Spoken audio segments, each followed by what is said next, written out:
Shalom, Sister Kate here. The historians and the anthropologists and documentary makers are never 100% right. They're right, like, at least they think, when they do their documentaries or their videos or their book.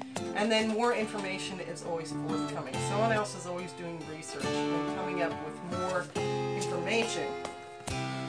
So this is one of the books I've been reading lately.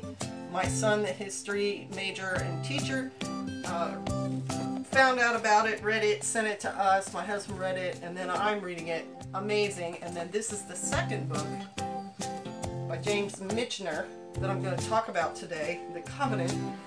James Michener writes novels, so it's a historical novel. He takes actual backgrounds and time frames and historical events and then puts people in it. And this is just straight up fact stuff. So what is the major point of my video?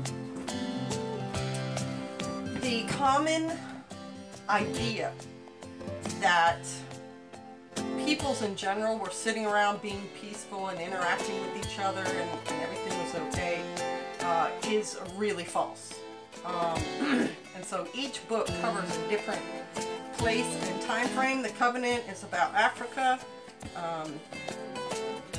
pre-1800s and all the way up to, I don't even know because I haven't done it, but it definitely covers the Boers and the first ones who arrived in South Africa, as well as the natives in the area at the time and their cultures.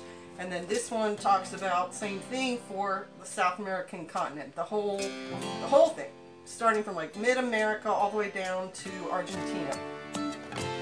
So what both books reveal and what is historically correct and makes the most common sense is even natives, doesn't matter where you were, doesn't matter if you're in Ireland and you're wearing, you know, a kilt and you're very, very primitive, or you're in the Andes Mountains and you are farming corn and potatoes, which eventually become 3/5 of the world's food sources come from the Andes and that area of the world, including hot peppers and potatoes, and I don't even need to get into it. You can read the books yourself. These native tribes were not all just sitting around shaking hands and being friends. Anywhere in the world. Not just one continent, but any continent. There were always people competing, subjugating, overwhelming. Some societies were very warlike, like the Incas, and some societies were not so warlike, like the Anasazis. People have been subjugated by other peoples for time immemorial, and that's one of the really cool things about this book, is how much this man has pooled research and put it all together to find out that basically the whole South American continent was developing completely separate from the Europeans. No involvement until the 1600s when the Spaniards show up. And the Spaniards, you know, bring certain things, but they're also a society that's just, you know, raping the heck out of the cultures that they find, stealing their gold, killing people, etc. Not the first ones to do it.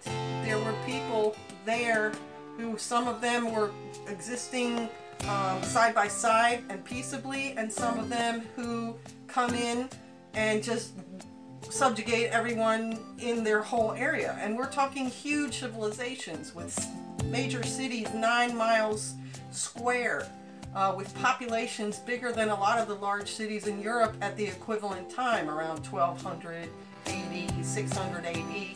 The Europeans are living in filth and very disease-ridden, and some of the societies in South America are clean, tidy, neat, expanding, like I said, creating foodstuffs that spread around the world. And some of them aren't. Some of them are living in huge stone cities with filth everywhere. You cannot make that big of a sweeping statement to say that any people was perfect or any people was not. Because the reality is both things happen and they cross happen, and You're lucky if you're born in a time frame and a place where you can experience peace and prosperity.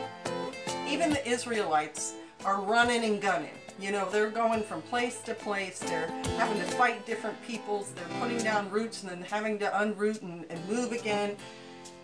It's just the way life is on this planet. And so I just kind of wanted to put that out there and to recommend you read these things because they're amazing information. This one, talking about the South African continent, there were tribes that were living peaceably and keeping cattle and doing their thing, and then there were tribes like the Zulus who just came in and killed thousands, if not millions, of people in their area while they're subjugating them for the most mundane reasons, just like the witch hunters would see somebody with a mole in the wrong place and want to slaughter all the women in the village. People in Africa were no different. They would see something like someone who's not crying when someone else's granny died and they'd strangle that person to death or, you know, feed them to the lions or whatever. My point is not to say that anyone is more evil than anyone else, but just to know that there was evil and good everywhere at all times in the world. There's also another person who was leading at the same time Shaka Zulu was leading the Zulus. He was in the north part of Africa, and he was a very friendly, soft-spoken, kind of fat, jolly fellow, and he came up with a scorched earth policy that killed, again, possibly 1 million people in his area as he marched through, just because he didn't want them to be able to kill his little tribe, so he killed them and just scorched earth their whole swaths of Africa. So it doesn't matter. So where does that leave us? In my opinion, 50 plus years on this earth, following Yahweh is the best way. He promises you a peaceful, quiet life, and when you look at how life could be, and this is just 2 books, there's tons of books of histories of different peoples and all the crazy stuff that went on. If he gives you a peaceful and quiet life, man, you're blessed. You are something out of the ordinary and very, very blessed. I suggest it for you. Alright, thanks for watching. Appreciate all of you. Bless you. Shalom!